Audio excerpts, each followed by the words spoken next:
चलिए, आपका स्वागत है फिर से नई वीडियो में। और इस वीडियो में हम बात करेंगे स्कूल गोइंग बच्चों के बारे में, क्योंकि आजकल अब स्कूल कॉलेज खुलने शुरू हो गए हैं। और यदि आपका बच्चा बड़ा है चाहे छोटा है और स्कूल जाने की तैयारी कर रहा है, तो हमें कुछ सावधानी रखने की बहुत ज़्यादा ज़रूरत है। हमें बच्चों को कुछ समझाने की ज़रूरत है, जिससे कि कोविड-19 का जो खतरा है उससे काफ़ी हद तक बचा जा सके। बेसिकली आप लोग अब देख रहे हैं कि कोविड-19 के जो केसेज हैं वो धीरे धीरे कम होने लगे हैं, लेकिन इसका मतलब ये नहीं है कि कोरोना हमारे बीच से चला गया है। कोरोना का जो खतरा है वो अब भी हमारे बीच बना हुआ है, इसलिए हमें कुछ सावधानियां बहुत ज़्यादा रखने की ज़रूरत है। क्योंकि स्कूल जो कॉलेज हैं ये लगभग जनवरी 2019 से बंद चल रहे हैं, कभी खुल जाते हैं कभी बंद हो जाते हैं। लेकिन अब धीरे धीरे जो लॉकडाउन की जो पाबंदियां थी और जो डेली रूटीन की जो एक्टिविटीज़ थी वो धीरे धीरे अब शुरू हो गई हैं, इसलिए अब बच्चों के स्कूल भी शुरू हो जाएंगे।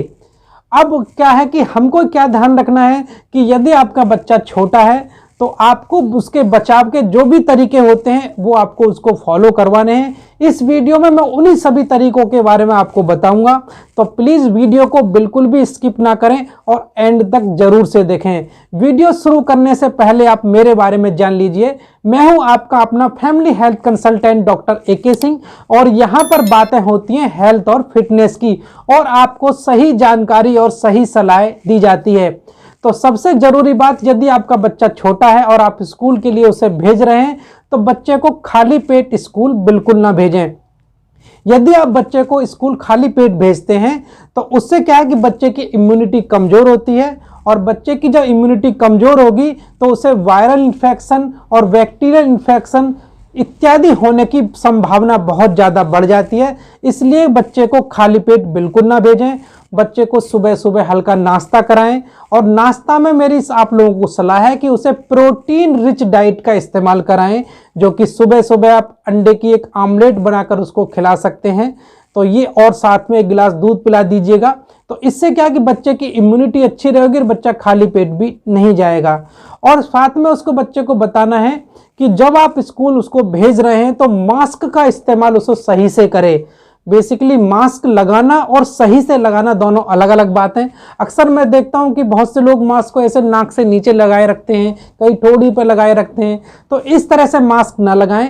मास्क लगाने का सही तरीका है, आपको अपनी नाक को, मुंह को और ये ठोड़ी को पूरा सही से वो कवर होनी चाहिए। इससे क्या है कि आप कोरोना को फैलने से रोक सकते हैं और स्वयं भी काफ़ी हद तक बचे रहेंगे। साथ में बच्चों को हमें ये भी बताना है कि जब हम उसको लंच लेकर, जो टिफिन लेकर जो भेज रहे हैं, वो अपना लंच किसी दूसरे बच्चों के साथ बिल्कुल भी शेयर ना करें।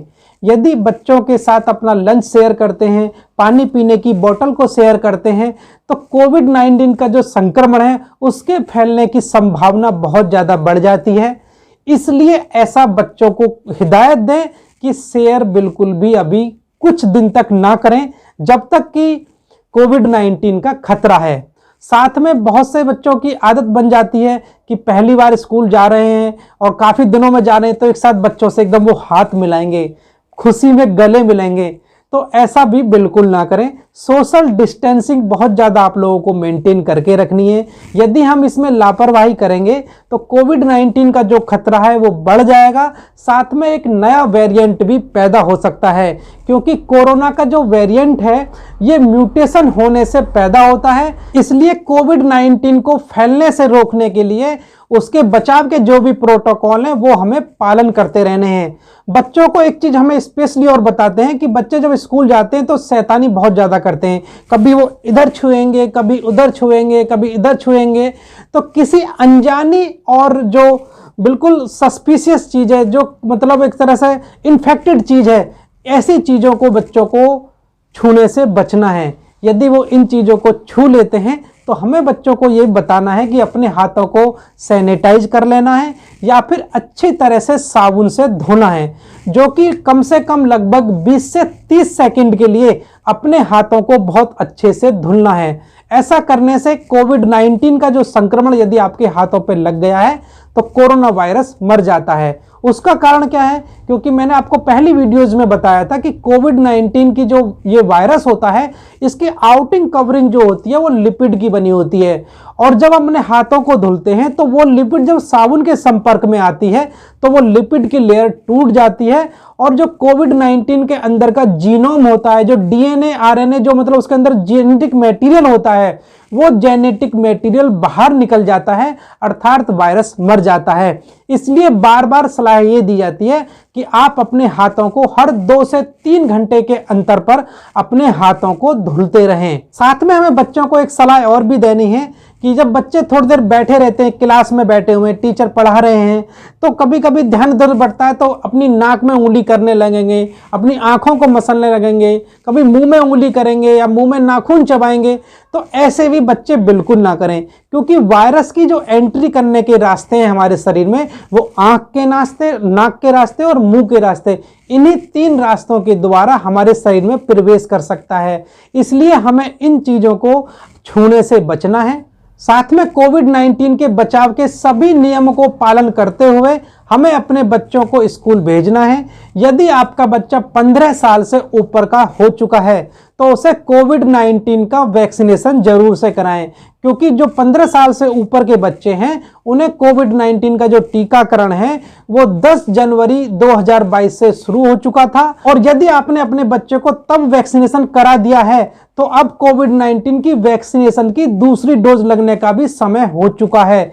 इसलिए बच्चे को स्कूल भेजने से पहले आपको वैक्सीनेशन का भी ध्यान रखना चाहिए, और कोविड-19 की दोनों डोज बच्चे को जरूर से लगवा देनी चाहिए, क्योंकि कोरोना से बचने के लिए और पूर्ण रूप से सुरक्षित होने के लिए कोविड-19 की दोनों डोज बहुत ज्यादा जरूरी हैं। लेकिन जो बच्चे छोटे हैं, जिनको अभी कोविड-19 का वैक्सीनेशन शेड्यूल हमारे देश में नहीं आया है, ऐसे बच्चों को हमें कोविड-19 से बचाव के जो भी प्रोटोकॉल्स हैं वो तो पालन करवाने ही है, साथ में हमें उनके खान पान का भी स्पेशली ध्यान रखना है।